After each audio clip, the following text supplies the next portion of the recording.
Hi, Jim Ziegler, the Alpha Dog, and this is the Dawg Pound. Okay, this week, special guest, old friend of mine.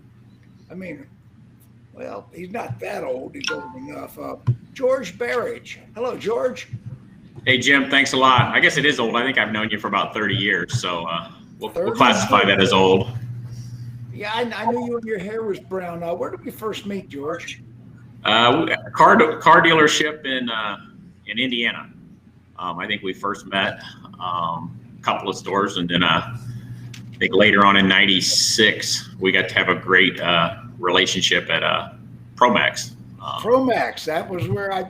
That's where I first more distinctly remember you, is when I was consulting ProMax and had a relationship with a company.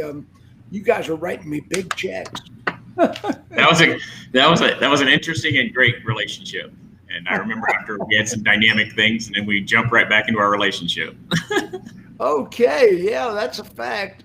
And from AutoMax, one of the premier sales recruiters, trainers in the world. Well, he couldn't be here today, but we did get Anthony Santangelo. I love it. Hey, Jim. Anthony, you ready to rock? Yes, sir. All in or all out. You know I am. Okay. The Mad Russian in Spain today. Not in the Kremlin, not in Pennsylvania, not in New York. Max Zanan. Hey, Max. Hey, Jim. I mean, it shows my commitment to the show. No matter what continent or state I'm in. Every Tuesday. You know, the Mad Are you Russian, going for perfect attendance there, Mad Russian? Oh. It's the only way I know how to do it. absolute gold star on your report card, son. That's right. That's right. And not only is she a beautiful woman inside and out, intelligent, one of the best car people in the world, Jennifer Briggs. Hi, guys. Okay.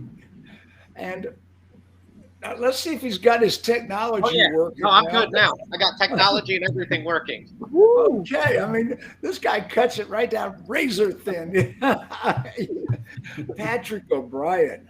Hello, Jim, guys. Welcome, everybody on the broadcast. We appreciate you guys joining us. We have a great lineup today. Jim and I talked a little bit about it last night on the phone yesterday, so I will let Jim take it from here. Fantastic. We had one of our guest panelists have to drop out at the last minute for prior commitments. Thad Zott, who is with the Zott dealerships. He's also the chairman of the Michigan State Auto Dealers. I was going to say, I haven't seen him in ages. So I'm sad that I didn't get to see him today. The Zott family are old clients of mine, old friends. Well, they're old competitors of mine. Love the Zott family. Okay. I've been kicking around the car business for 47 years. I mean, when Horace Greeley said, "Go west, young man," I was selling Conestoga wagons. No problem. But anyway, 47 years, we've always had a problem with turnover in sales and service, technicians turnover, salespeople turnover. Nobody in the car business has ever got a handle on turnover, employee turnover. And we get criticized a lot for that, but I'm going to truthfully tell you, nobody's cured it because it's mostly incurable. Now, it's going to be the Alpha Dog's opinion of that. We're going to talk about it. I'm going to go to the recruiter trainer on the staff here today, the guest panelist, Anthony Santangelo, AutoMax Sales Training and Recruiting. Why do we have turnover in the dealerships, Anthony? What a loaded question, right? Well, I think there's a lot of reasons, Jim, but I think the first thing really comes down to it's a combination of the expectations of bringing someone aboard and also the communication and time you put in. When you start a relationship with somebody, you always want to put a lot of time in with him or her, and you get to know them. And you're in that, what's the word I'm looking for, courting stage. That's how it is with a new employee. But now if you neglect them, or you just say, hey, here's a desk and here's a log on to get certified and that's it, or we let them kind of puppy dog around with 7-car Sam, then what's going to end up happening? They come home.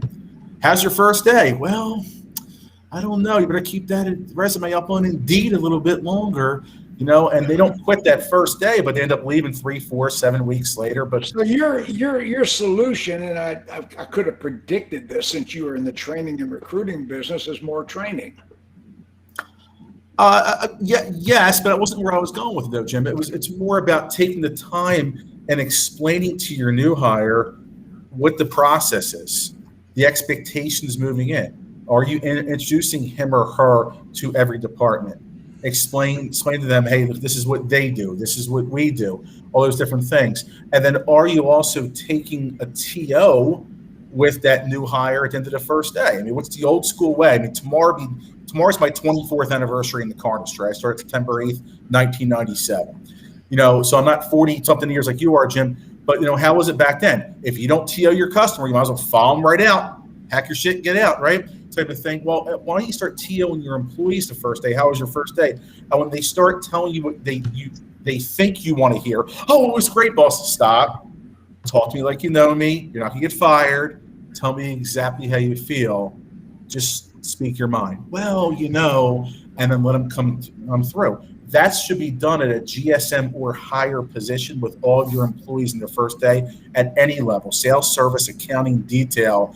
You're setting the precedence that you care about them more as a person than a production or dollar sign. Okay, we're getting really. I'm going to say it starts even before the end of the first day, Anthony. That's a great point. And this is something that, I used to look to Bobby and the Garber organization a lot for as we were growing over the years in the group that I worked for in Michigan, because they had it on point and they did not start an employee until everything was ready. When they show up to work, they should have business cards, they should have logins, they should actually be ready to start their day. But how often does that brand new hire show up? Oh, go sit there and watch the OEM videos for a while until I have some time to deal with you. That is not a great way to start, and that's not setting someone up for success. So even before the end of that first day, I think it starts because we're just looking for a dang pulse rather than making sure we're ready as we welcome them into our family and setting them up to succeed.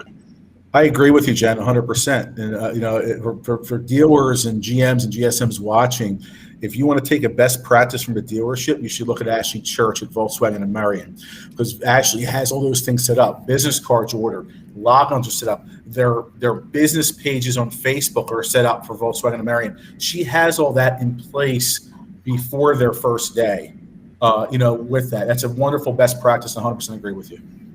George, you're not going to get to speak unless you jump in here. Well, no, that's fine. I mean, I know that when I ran dealerships, but when I run sales teams across the country, I mean, you always have to give clear goals and objectives to your people. And even if it's OEM training on day one for the first 4 hours. And I think that's where the big miss is, everybody is part of the big solution to fix the store, and everybody's part of the solution to destroy the store.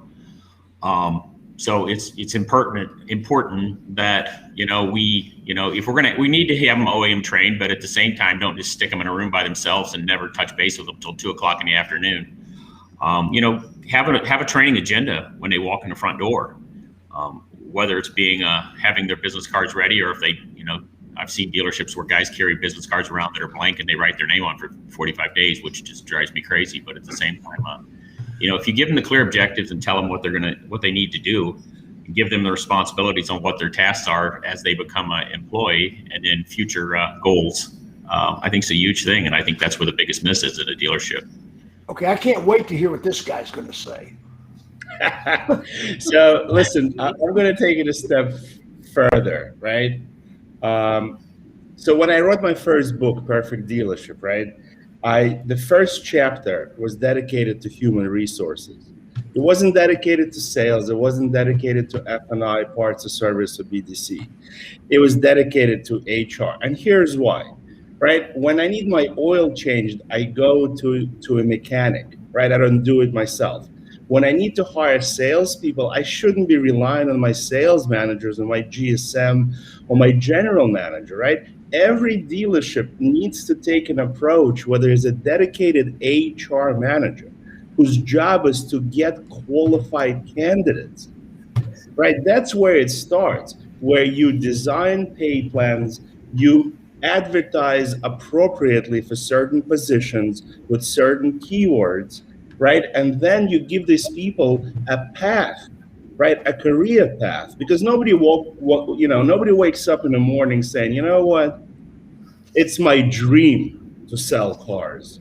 I'm going to proactively look for this job, right? It just never happens, right? So we need to be better at recruiting and look at real successful companies, whether it's in Silicon Valley or in Fortune 500, right? They actively look for talent, right? They don't wait for the talent to come to them. And in order for you to do that, you need a dedicated person or a dedicated department.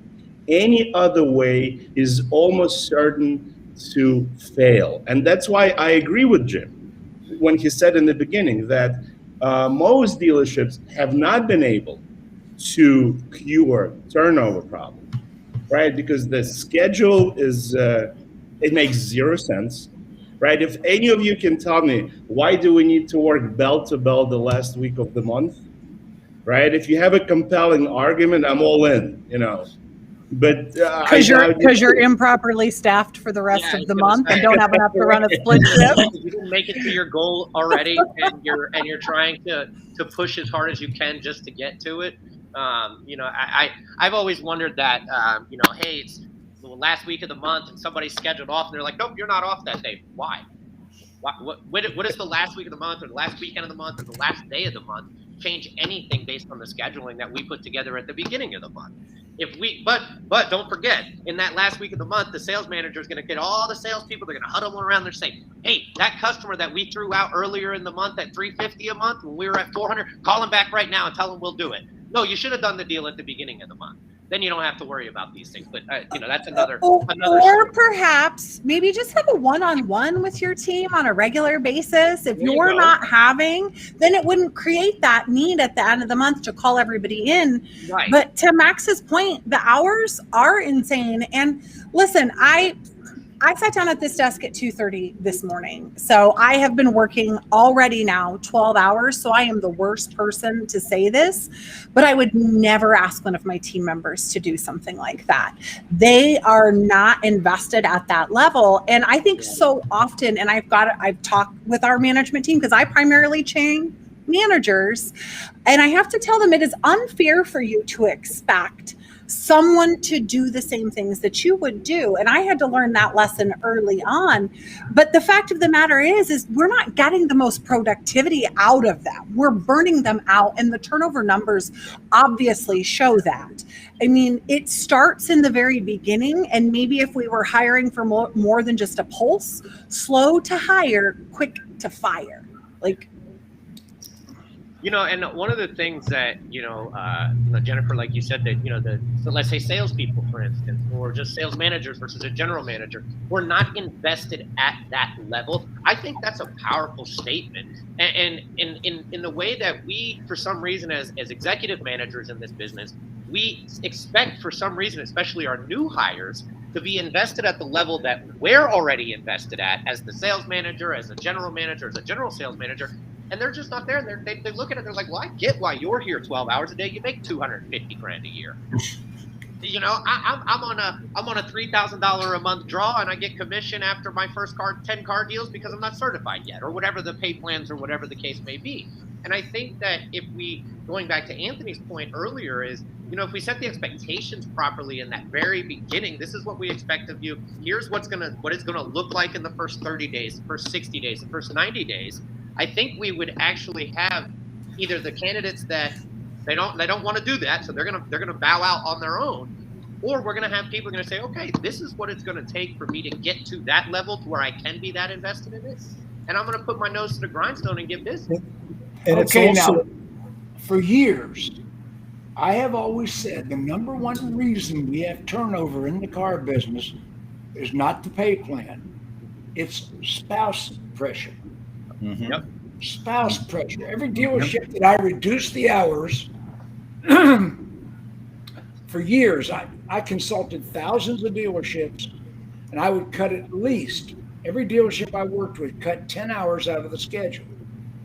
And the way that we scheduled it was 3 teams, 1 team off 100% of the time the dealership was open.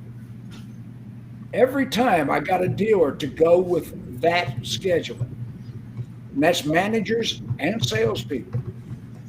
And the reason we have turnover in the car business is not because that we have a bad job. It's a great job. It's the best job they ever had. But the problem is that most people are not psychologically of the right aptitude to be car sales professionals. Right. And now we're talking about sales, but I'm also talking about techs. I'm talking about people in the service department, which I have literally no expertise, but I see the turnover in the technicians. But spouse pressure, number one reason we have turnover. Your husband or your wife is on your ass. Yep. Okay, you agree with that, Patrick? No, I agree 100%. I mean, you're newly married. Your wife's on your ass, right? Yeah, I mean, well, actually, I just got married in March. And you know, prior to me moving into the role and the schedule that I have now, I was at 8:30 in the morning till 9 o'clock at night, 6 days a week. And when her and I were dating, she'd be like, "Damn, do you ever get a day off?" And then there'd be days where, you know, the GM would be like, "Hey, I'm not going to be in on Sunday, even though it's his Sunday. I need you to go to the store and cover my Sunday." So I'd get my ass dressed and go to the store and I'd cover the Sunday. And then before I know it, I've done that 12, 13, 15 days in a row from open to close. And, you know, my at that time girlfriend, now wife, was like, this doesn't work. I don't know how you continue to do this day in and day out. You know, for me, obviously, it's a little different than most people because I grew up in the car business. I saw my parents work this way. I saw my mom work this way. My dad worked this way. My brother-in-laws, my sisters. So you're preconditioned for the abuse, is what you're saying. To get to that part is that, but that shouldn't be just because I grew up. That doesn't mean it's right. Right. It's still not good.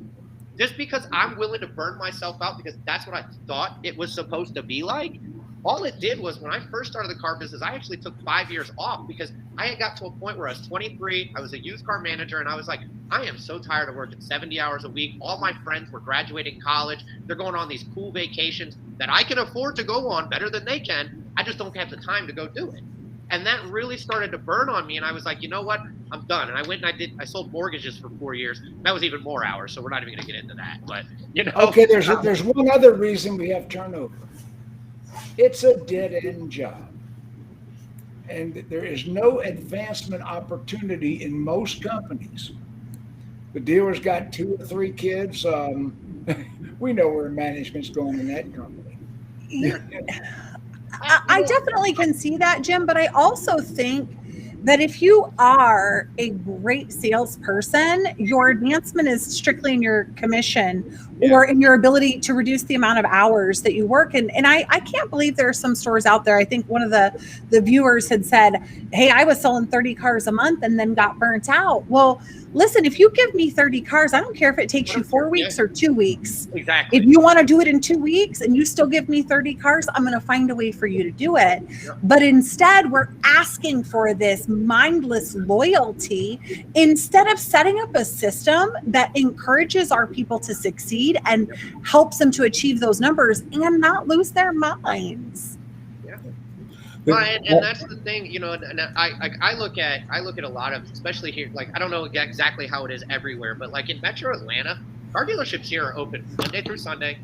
Some at 8 o'clock in the morning, some till 11 o'clock at night. And I think that's absolutely it's mind numbing to me. It really is. I've seen, you know, stats over the years for dealerships that close on Sundays, like my dad's dealerships here in Georgia, which I don't work for. They just recently switched to closed on Sundays completely. Every one of their stores are completely closed on Sundays now. 100% service, sales, everybody. And their production, believe it or not, they sell more cars now than when they were open on Sunday. And their Mondays now look like Saturdays. Okay, one thing I did when I was consulting dealerships, I created a career path to management. And if there wasn't one, I created 4 levels of salesperson. Yep. We had entry-level salesperson, professional-level salesperson, executive level and master level. And each of those had a higher pay plan. Each of those had different perks that went along with it. Matter of fact, the master salesperson, if they achieved that level, it was somewhere around 25, 30 units a month that achieved master. But if they achieved master at dealership gross average, they got a full-time paid assistant. So by creating advancement. That's a win. That is a win. You see what I'm saying? Hell By yeah. creating advancement within the sales profession. They didn't have to be a manager to have advancement. I learned that in the Boy Scouts. You're a tenderfoot, you're an eagle, you're a wolf scout. No, seriously. I mean, by having advancement within the sales department, and by the way, if that person achieved executive level, which was maybe 15 units a month, and then 3 months they didn't continue to achieve master level, they got moved down. They fell back to the previous level. And I had a number of dealerships that went with that. But you know what? Here's one of the other problems with longevity. Every time I install a program like that was very successful, extremely profitable, eventually they hire a new general manager, general sales manager who threw all my stuff out and put their own stuff in that didn't work. And that's the key, Jim, right there. You can implement all kinds of processes. That's wonderful and great. But if the higher level management is not on board, that's going to be a problem. You have to be on board with it, and you have to make sure that you support them. Here's another example, okay? School season just started all across the country over the last 14 days. If she has to put her kids on the bus and has to roll in at 9:15 in the morning, stop giving her grief for it, for goodness sake. Stop it. Encourage her about it, because there's no one more important to a mom than her children, ever. Are you saying custom work schedules, Anthony? What's that? Custom work schedules? You can. Custom work schedules? I have a client in Franklin, Tennessee. If your 90-day average is 18 cars a month, you can make your own schedule. You still have to work Saturdays, but other than that, you can make your own schedule, and they do it. And guess what? The 2 top guys there that were recruited by myself and AutoMax that are on pace to make $200,000 this year, they do it, and they work 46 hours a week, and they're home with their kids, and they still put up the numbers. When I created the multi-level sales plan, when I created the 4 levels, the executive level and the master level could not only set their own hours as long as they produce that level of sales to stay at that level, but every one of my teams was off 1 weekend a month.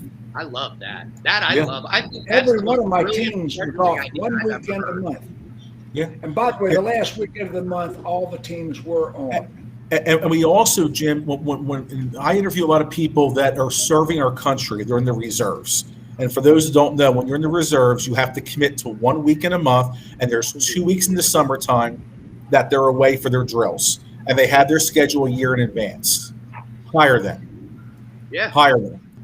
Give them a chance. Stop saying, oh, you can't work a Saturday a month. Oh, my goodness. Oh, you're going 2 weeks in the summer. That's the busy time. I can't give you a chance. Bullshit. Stop that. Look for reasons to hire versus reasons not to. And to go back to Patrick's point about 10 minutes ago, it is a different era now. Patrick is multi-generation in the car industry. When you have that old school philosophy that you're working, get off your duff. Let's go. Where are you going part-time on your 5 o'clock day if you leave at 5 o'clock? People don't think that way today in 2021. It's about giving them time for soccer, dance class, Boy Scouts, Girl Scouts, football practice, whatever it may be. Give them time, and they'll watch the numbers like Patrick said. Sounds like a country club to me. I know, right? Well, you've got to give your team a way to win, right? Not everyone is going to be motivated by the huge paycheck. And it's super hard for me as a Gen Xer to sit here and say, what, these kids aren't motivated by money, but they're not. But if they feel like they win, then they're going to work harder for you. And if that means making it to the basketball game, awesome, great, fantastic. Again, as long as you do your job and what is expected, then I'm fine with it. But of course, again, like I came through accounting first. And so I was building performance for dealerships. And we actually set staffing plans at the beginning of the year based off of our sales performa. We need X number of salespeople on the floor to hit this number in this month. It takes 45 days to get them trained. So we need to have them hired as of this date and onboarded so we can hit our sales goals instead of just applying pressure to who's already there. That's not something that most dealerships don't know how to properly forecast when it's all across the board anyway. That right there is going way deeper than most dealerships. Listen, if you don't know how to do these things and you're running a dealership, please call me so I can keep track of this. Absolutely. No, but what I'm saying is I think that's a brilliant way to look at how, like you said, how you're going to staff it, and then what time you need to ensure that when they hit the floor, they're performing. They're not waiting, they're performing. It's not like, okay, now I've been here 30 days, so now I think I understand the process. No. By the time you hit it, you're off the run. It's the most costly investment you're going to make in your business. How can you not plan for this? And here's the other thing. Let me give you a different perspective, guys, because I think when I started selling cars, right? I mean, I was addicted to it. You couldn't send me home. I had to work 7 days a week. It's because I wanted to, right? I would come in on my day off, right? So there are two types of people out there. There are people that are motivated by money, like me, right? That believe that you eat what you kill. And unfortunately, you can kill, when you are in a movie theater, when you sell cars. So there's another category of people, right, that is motivated by free time and perks. And let's just call them millennials, right? And Generation X and baby boomers are different, right? So you have to recognize it. So if you hire a Generation Xer like myself, and the guy wants to work 7 days a week, 30 days a month, God bless him, let him do it. I wouldn't let them do that. No. I would teach you to kill more efficiently. Yeah, I was going to say. One of the things get better aim. Let me talk. One of those things in the 4-level pay plan was you had to take 1 weekend a month off from Friday at noon till Monday at noon, and you weren't even allowed to be in the dealership if you wanted to be. And the reason for that is there's a number of hard chargers that would double cross their wife or their husband and show up for work anyway, when the whole purpose of it was to give them time with their family, time with their kids, weekends when their kids are off, evenings when their kids and wife are off. The whole point was to give them time to be with their families, and then they're going to double cross their family and come in anyway. You're not allowed to be in the dealership. Yeah, but Jim, what about single people? What about single people? Not everybody's married. Not everybody's got kids. I had way more time when I was single than when Go get married. I think that's part of the interview question, right? Are you married? Do you have a mortgage? Are you in debt? Because that's who I'm looking for. Well, single guy. That first question is illegal. You can't answer that question. I was going to say you can't ask that anymore. I know. It is against the law. It's always good to have a guy in debt. Well, that's the old school philosophy. Yes, if they're in debt, they'll be hungry, but they can be hungry in other ways as well. If you support them in the things that are important to them, they'll produce for you.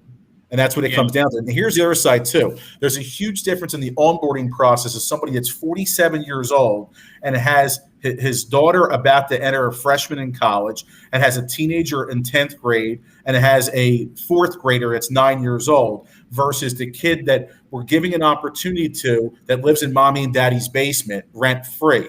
So that's another side too. You have to make sure the expectations are set for that person that's used to making $79,000 a year, where if that first month they make $3,300, they don't quit. I always make sure that expectation is clear before I leave a dealership with our clients, so that way you don't lose those people, because they're good people. But again, they got to see the whole entire picture, the forest to the trees. But it starts with us taking responsibility to show them that.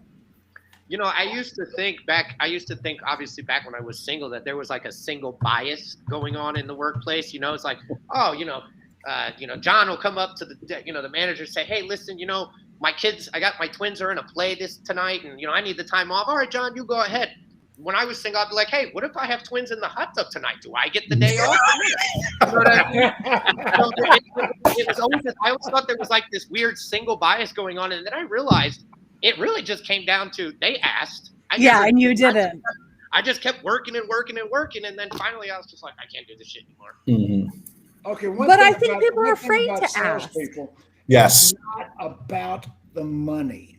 I You agree. need to realize that. One thing I found out often when I had a cash bonus, people underperformed for the cash bonus.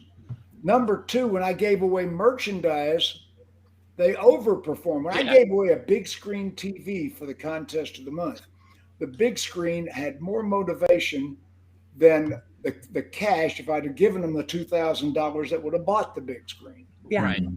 So Why is that? Do you I think? found out often early that most people are more motivated by merchandise, although they'll say, I'm motivated by money. No, you're not. Money is for hookers and pawnbrokers. The truth of the matter is, you're more motivated by things. Lifestyle. I don't know if you've ever noticed I wear a couple rings, but the ring here was a sales contest. That was a sales contest in 1982. I still wear it every single day of my life. What if they'd have given me the $1,500 or whatever the dealer paid for that ring? Does that make sense? Well, in 82 was that would have been lost in that buy here, pay here car, right? Because that was before the last move. Country and economy. Absolutely. Jen, go back to the point that you were talking about how they're afraid. That's a valid point. Please talk on that. Oh, well, yeah. I think that's the freaking elephant in the room, right? Is our staff is afraid of our management. They're afraid to ask. Like Patrick was saying, he thought it was a single bias.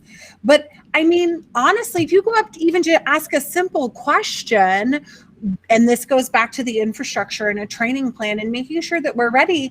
I have seen so many people, whether they're young or more senior or tenured, but young in their automotive career, be totally trampled because they ask a question, they ask for this, and they get their heads ripped off because somebody thinks that's the appropriate way to lead a team instead of making it where people can actually it's an open door policy, can come in and have that conversation and ask for that time off. When I first got to Feldman in Detroit, I didn't take a day off. Now, we couldn't sell on Sundays and we were closed, so that didn't count. I was home on Sundays, but I didn't take an actual day off for 18 months. 18 months because I had made all these big commitments in my head and to the owner of the company that we were going to do these numbers and we were going to do this and we were going to double our unit volumes. And so, and we were going to hit that 15% internet close. And I did not take a day off until we did because I was afraid of letting them down, of their expectations and the expectations I set for myself. But I think that goes to Anthony's point.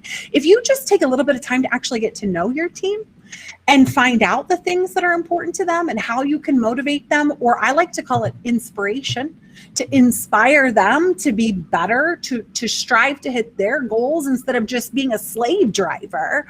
But let's be honest, that's what we have in most stores is a slave driver. Well, one thing I've seen is that I mentioned contests earlier. I don't see enough sales contests, motivational contests in dealerships today. Mm-hmm. One thing about salespeople, they are competitive if you ask them to be competitive, if you make them competitive. I always wanted my people to be competitive. And when you put together a contest, you don't put a contest together where one person can be so far ahead that everybody else stops trying. Yeah.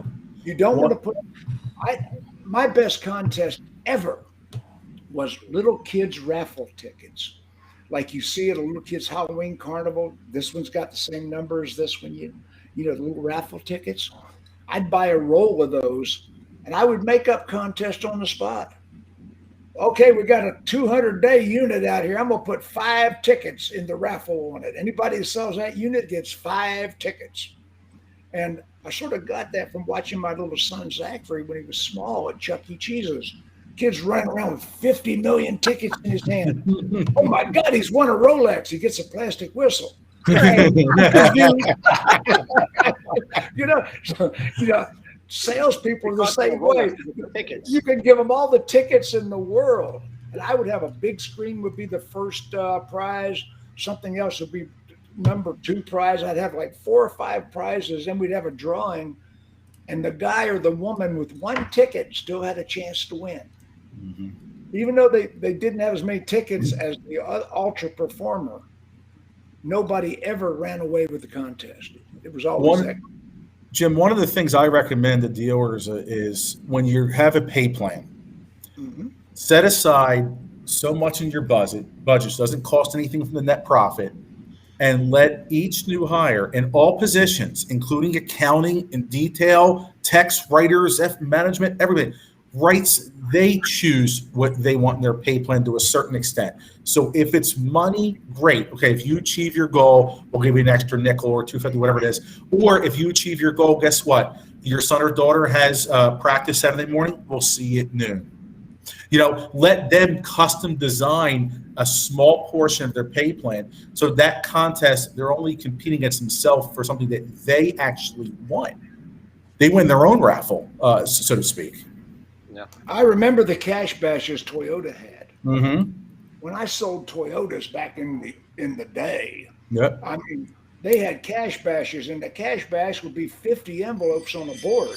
Mm-hmm. Some of those envelopes had $2,000 in them. Some of them had $5 in them. And, you got 3 pulls on the board. You got 5 pulls on the board, and individual Toyota dealerships would do it. And then the big cash bash on Jim Moran's yacht would have the big cash bash. So, competitive contests are one way to keep employees motivated. Well, and it just makes it a little bit more fun. I mean, even if you don't have the best pay plans, if you don't have this, at least you have a little bit of fun during the day as you're going about it. And that changes so much. That changes. You ever have a poker game? You ever have a poker game? We played poker. We've had prize wheels. That works. A cash machine sell a upstairs unit, in our you get a- I love dealership. the cash machine. My dad still does that at his dealership. He still has one at his Nissan store that they use. Oh, That they a use poker game? for bonuses or whatever. And they'll put, $5,000 in there. And if you hit X amount of cars on the weekend, if you do a hat trick, you get to spend 30 seconds in the cash machine. And they do that once a month also. And so cash I love bonuses that. I totally on love the that. weekend. Cash bonuses. Now, a lot of managers don't have enough cash in pocket, and they shouldn't have. But one thing we did is I used to be able to issue a cash voucher from the sales department that they could take to the cashier's window and get cash.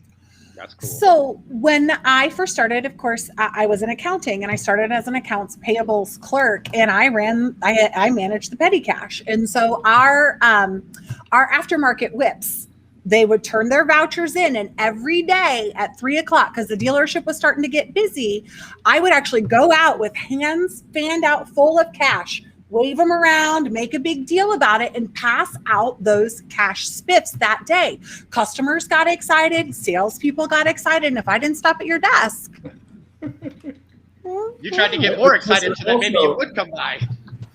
Guys, There was I wanna- better when you weren't taxed on that stuff, but things Oh, changed. Max is in the game here. Max is in. Yeah. I wanna say aftermarket something, right? spiffs. See, Max?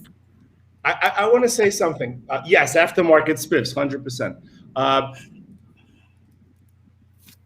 All the bonuses, right, and the managers, right? And if we don't invest in leadership training for the senior managers, right, you can't expect these guys or gals to do it, right? Because usually what happens in real world, you sell 30 cars a month for a few months. They're going to pull you out and they're going to say, hey, Max, you're going to be a sales manager tomorrow. Right, but Max has zero clue how to manage people, how to motivate people, and definitely has zero clue how to bonus them. Right, so again, unless there is a commitment from the dealer principal, from the very top, not just to train salespeople, but to train everybody. Right, whether it's leadership training, whether it's sales training, right, nothing's going to work.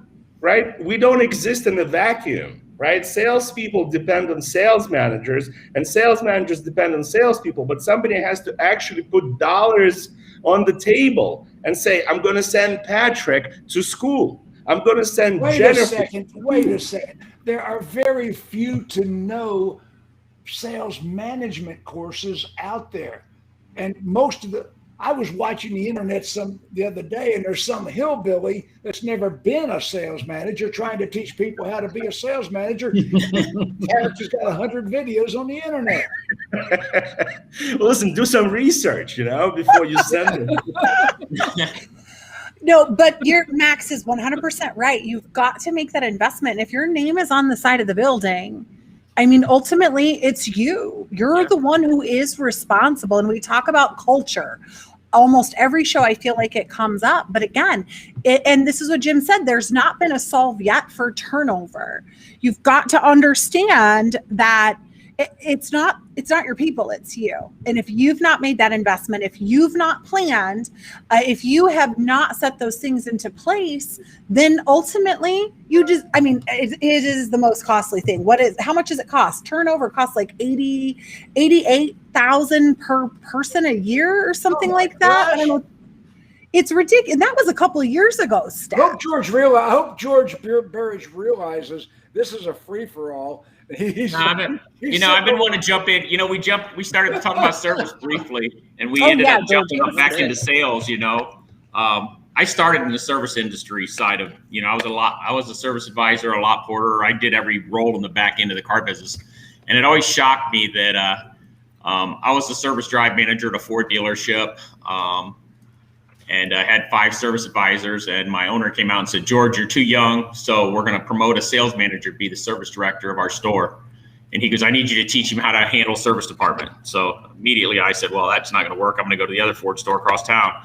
But in reality, there's no clear path for service departments. You get the nice thing about it, they've already got the program set up. Like, you were talking about sales levels. You've got the pup technicians, you got the training technicians, you got the master certified technicians. So you're already able to do those things. But the problem and the reason you lose master technicians and everybody's looking for a transmission tech and an engine op guy is because they don't know what the big picture of the dealership is. They have no idea what the dealership holds in store for them. They get trained because they have to, but half the guys as they become master techs don't want to travel to train on anything unique because of the fact it's a pay cut, because they're turning 80 hours a week and you're going to pay them for 40 hours because they left. Nobody sits and asks them what their next goals are. The service managers at most dealerships are people that have went up and had zero training whatsoever. The only thing they're good at is making sure that the OEM rep takes care of them when it comes to getting things covered under warranty. But as far as CSI understanding how the dealership runs, to me, I had a lot porter who worked at 5 different dealerships, including one that was 180 miles away from the other one, because he loved working for me, and he'd bring a team of cleanup guys with him. And it was just because I asked him what his goals were long term. And I always ask him, he was no crazy higher paid than the people that I had him replace, but at the same time, knowing where he wanted to go, washing 40 cars a week, or what his long term goals were. I think that's where the biggest miss is the service department. I know we all, live that, sales managers to this day still load up the floor and hire 10 salespeople hoping they keep 3. That's the biggest problem. They're hiring people still, and they don't really worry what happens next. I'm going to keep 3 of the guys. We'll burn them out. They'll sell their family and friends. And then after their first month, we're going to fire them. That's still the mentality of half the dealerships out there. They'll quit. Don't have to worry about them anymore. And then we'll hire 10 more. That's what happens. And the problem is, when you hire those 10 salespeople, now the salesman that's selling 30 cars knows that ups are getting burned, and they're mad, and they're going to go to the competitive store because you're loading up the floor and it's hurting them. Everybody's got to look at the big picture. Everybody has to build it up and be responsible for it. But service is probably the worst, because you see mechanic boxes going down the road every day. Because if I don't know what you're doing and I don't know what your goals are, and I've averaged 88 hours a week at $25 an hour, I know I can go to the competitor across town to do the same. So if they give me a $2 an hour raise, I'm gone, because I don't care enough about you because you don't care enough about me. Exactly. You're not invested in your team. Oh my gosh. This seems so simple to me, but I realize it's not. But it is for some organizations. The national statistics are atrocious in our industry when it comes to turnover. And you know what, George, you're 100% correct. Like we always forget about service, but I mean, sales sells the first, service sells the rest. And if you're doing it right, your service absorption will cover all of your expenses. So the fact that it does get neglected so often, and listen, I'm trying to poach me some technicians right now because they're not looking. Listen, the reason it gets ignored, especially the service side, right, is because 97% of dealer principals and general managers came up through sales. Yep. Most of them don't even know where the service department is located. They've never been inside, right? They don't know what they pay their service advisors. They don't know what they pay their technicians. They don't know how to properly motivate them. They don't have tool bonuses. They don't have longevity bonuses. They don't have any of it because and listen, sometimes we are at fault also, right? Because we constantly talk about sales, right? But we cannot ignore the back of the house, right? They make a tremendous amount of money, right? And as a general manager or a working partner or a dealer principal, my advice is take your office, right, and relocate it to the service drive, right? And that's when everything is going to start falling into place. If you're going to isolate yourself in a showroom, the back of the house will continue to be neglected.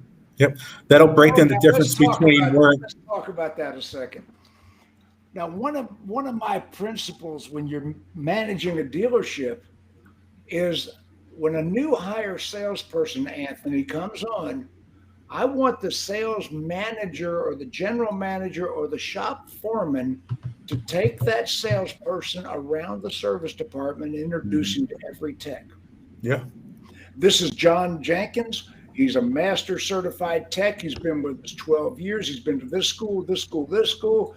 And he basically operates the front wheel laser alignment machine, this machine, and this machine. Because every day at 5 o'clock, the techs, there's a pickup truck in the back of your dealership. And that pickup truck has a cooler full of beer. And every single day, the techs go back to that pickup truck and they badmouth the salespeople. Every single day, they have a little meeting back there and they talk about what crap the sales department is. So I want to, first of all, every dealership in the world should have a sign over the tech station what their qualifications are that the customers can see. Everyone should. We need to institute pride in the company. We have John Jenkins is a master certified tech. He works on this, and this. He got 22 years experience. Our service department's got 1,052 combined years of. I've closed deals that way on the service walk saying, listen, Really? we're the only dealership that has 3 master certified technicians in this particular vehicle. Like, if your sales team doesn't know the talent you have in the back, I mean, that's a great tool for them to be able to close a deal. Like, just, again, cutting corners on it. And I love introducing. I'm a big fan of introducing everyone, no matter what. But, thinking about if that's part of my daily function, it's part of the road to the sale, I should damn well know who they are. Right. Everyone loves recognition, and it's important that you uplift everybody. One of the things I did when I worked in dealerships is I walked through, when I came into the building, through the back end, through the service department. I talked to every tech. Good morning. Hey, good morning, Sam. Good morning. Hey, Kyle, what's going on? You guys making any tenths today? Oh, Santangelo, we only make hours. I know, but you got to make 10 tenths first before you make an hour. And they laugh at me. I got to the point a few months later, Ant, we're making tenths today. That's awesome. Keep rocking it. And then when I do it when I screen a technician, I don't interview a technician. I just talk to them on the phone and say, hey, talk to me. What's going on? Okay, obviously you're qualified. We know that. But tell me, what's important to you? Is it 4 10-hour shifts? Is it, do you want flat rate and your dealership isn't putting you on flat rate, for God's sake, and they keep pushing you down? Are you relocating because of family? Talk to me like you know me. And I spend 20 minutes on the phone with them before I set up the interview for our dealer client for techs and go that route. So that way they believe in you. And you have to go through it, because what you do is when you have people like that, you're going to have dealers that are going to match prices and they're going to stay there. You're going to have technicians that are off on a Saturday and get called in because all of a sudden the truck came in with 8 new cars and had 8 PDIs had to be done. They're all were sold. So they're going to end up no-showing or canceling the interview. You got to lay the groundwork with them at a deep level at their particular interest. So if it's camping, outdoors, hunting, 4 10-hour shifts, their family, you got ones that have to pay child support and they have to make sure there's enough there. Or I had one guy I talked to last week, well, Anthony, I don't want to move because I don't want to pay to have my toolbox moved. Don't worry about that. We'll take care of that. Let's leave the fit. So you have to overcome that. You have to talk the tech talk, so to speak, in order to do that. No, and it goes back into like what Jim was saying earlier about like the right kind of the context or stuff that you have. Put that back in the service department. I've always thought about this. I'm like, every technician, right? Every technician that I've ever met at any dealership, they all have a toolbox that has a whole lot of debt attached to it. A whole lot. And as a matter of fact, every single week, that one truck comes driving in that smells like debt. And they go on the truck, they come back off with more debt, right?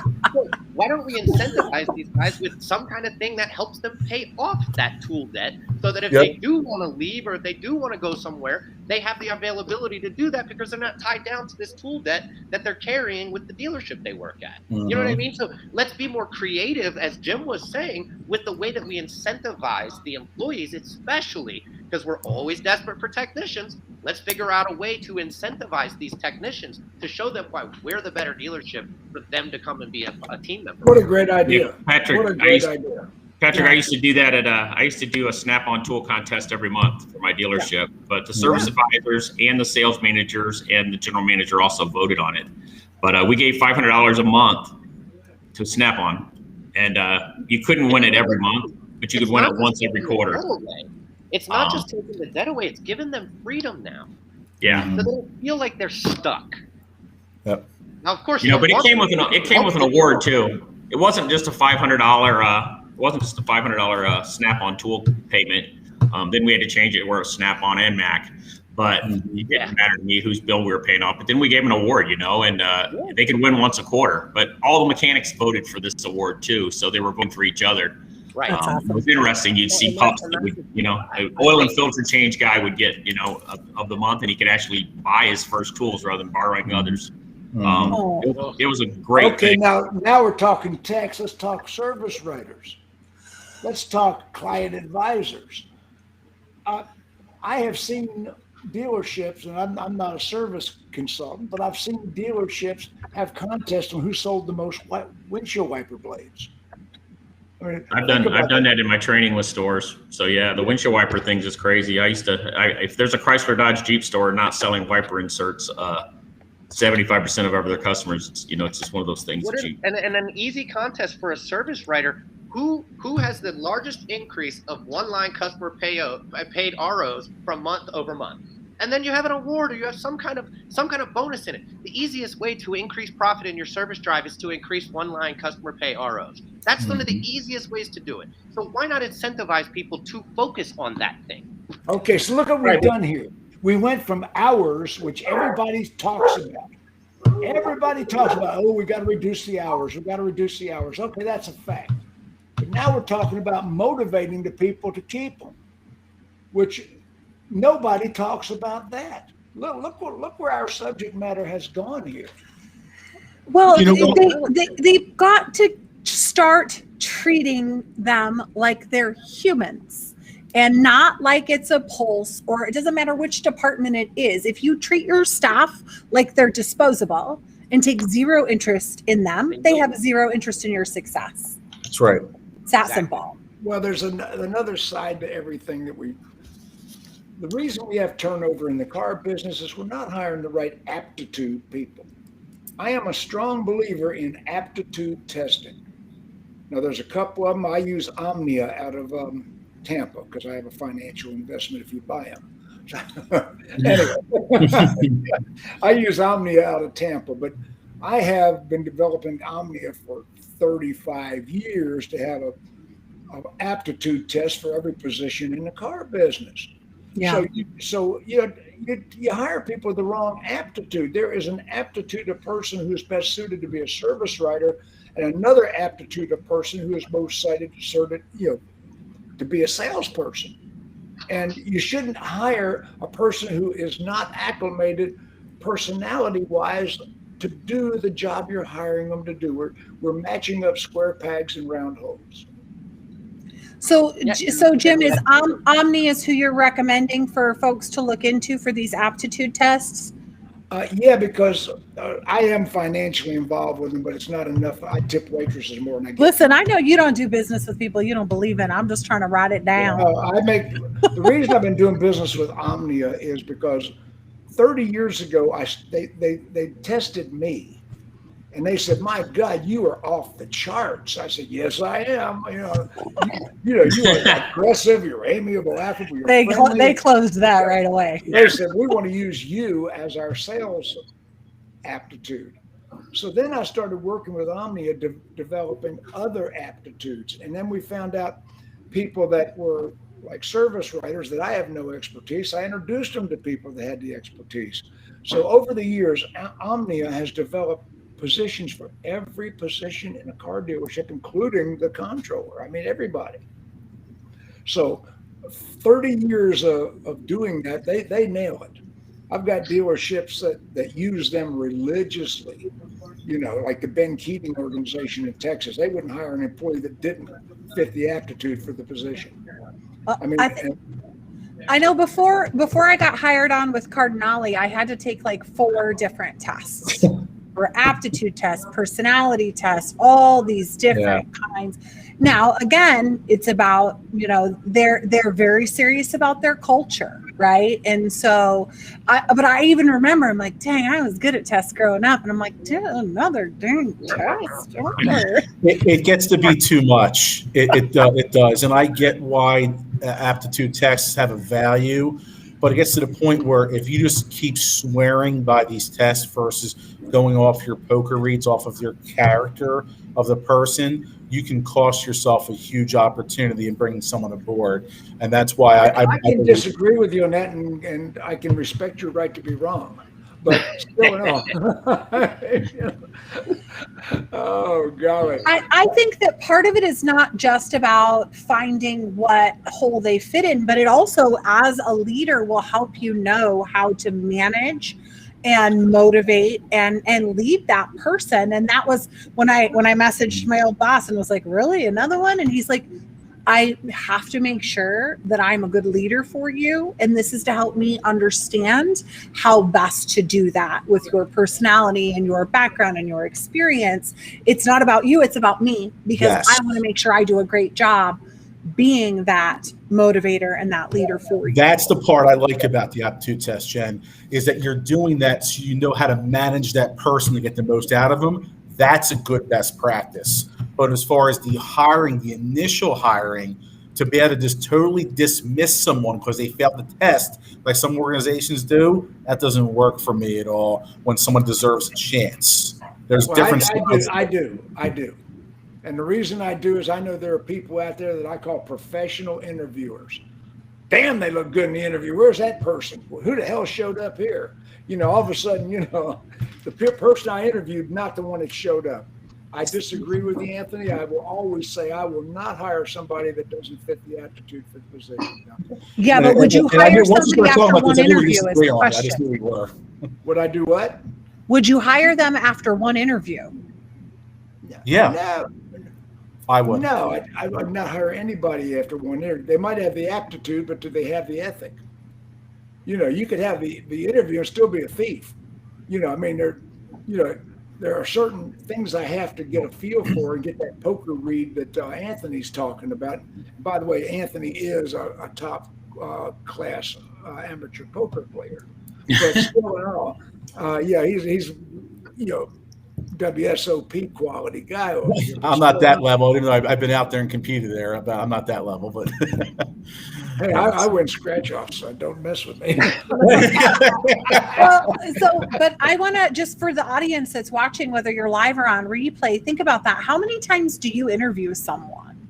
I like to do at least 2, right? Because I do a phone screen, always, no matter who they are, what they're doing. I'll give them, if they're going to be in a sales, whether it's on the floor up front or in a service advisor, I'll give them a little script or a word track to see how motivated they are to impress on that phone interview before even giving them an in-person interview. And I think that's part of it. By the way. I think I shared that with you a few years ago. Just if they're going to put in the work to actually learn it and do it on the phone call, then you've got an idea that you have someone who is motivated and taking you this should have more than one person interview them. Yes. Listen, my picker has been broken several times. I will have to admit it. And that's why I think it's important to have other managers or leaders in the organization interview those folks. And it's also important, Jen, that you 100% clear your schedule and focus on that interview. The art of mastering interview is be like, you can't answer your phone. You can't come in thinking the 8 different things you have on your plate because you have $500,000 in straight from CIT. The OK $1,500 used car safety check. You got the Dom coming in later today. You got to focus on that person. I interview anywhere from 1,200 to 1,500 people a year. And one of the things I'm privileged and honored to be able to do with AutoMax is I can focus just on the interview. I don't have to worry about anything else other than that person. And that's why when you can do that and you're interviewing that many people, you can spot things. But then also you have to present the proper talent, the proper quality people to your deal or client. Okay, guys. I hate this, but we have hit the 1 hour mark. Oh, man. I was going to ask a question. Too fast, too quick. That flew on. Did it fly or what? Wow. Yeah. Okay, you can see the rebroadcast of this on 6 different social channels, or it's going to be on ZieglerOnDemand.com, the best quality, free, absolutely free sales and management training on the internet. Okay, everybody wave goodbye at everybody. Bye-bye. Okay.